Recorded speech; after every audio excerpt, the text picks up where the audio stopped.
Rucoy Online has been on the App Store since 2016.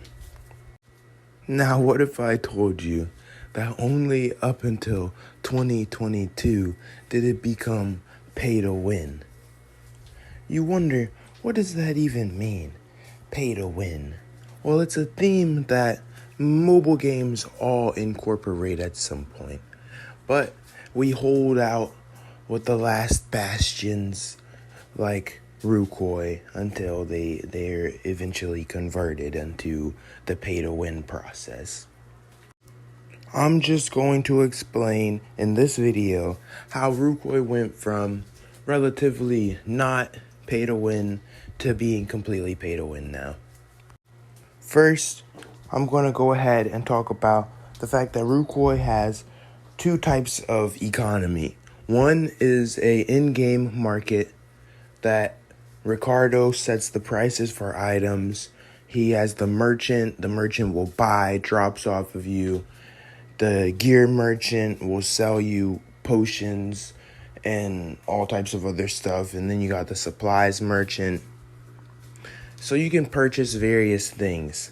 Now there's one item in Rucoy that you can't buy unless you spend your real money or you buy it off of the player-driven economy. Now here's my prime example. Why is it that for 10 diamonds, you can get 5 return scrolls?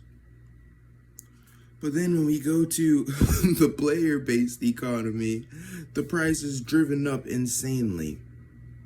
Now, I know that this diamond analogy might not be the best one. And so let me give you an even grander analogy. In order to get 400 stat in Rucoy, you need to put in about 2,000 hours. Now, if 400 stat is 2,000 hours, why does it cost 100 KK or 80 KK, 80 million, 100 million for me to buy a level 400 account with like 400 stats?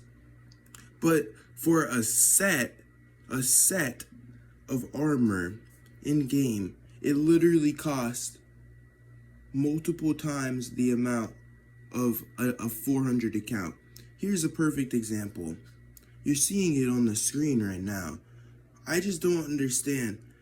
How is it that we value these things? Because if a level 400 account cost 80 million, then how is it that a level 360 account only costs 20 million? Why is it that the gear in game that literally takes you a couple hours to farm, like at most to craft a legendary ice set, it would probably take you 2 months. But if you want to hit 400 stat, that's literally going to take you a year. If we're talking about like your average person who's just putting in a little bit of time every day to go farm, get some ice drops, putting in a little bit of time every day to get their stats up, it doesn't make any sense. Rucoy is most definitely falling apart.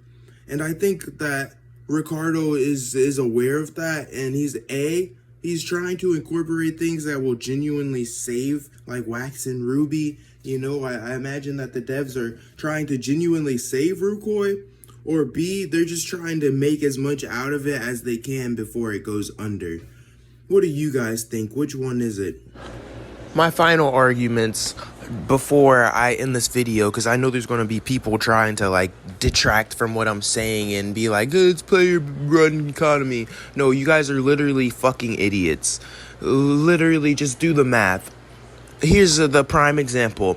Why does a legendary golem set cost as much as a leaderboard account? Literally 1.2 trillion gold to buy a golem set. And then literally I could buy a 600 or a 500 stat account for less than that, half as much. I could literally buy 3 500s for that much.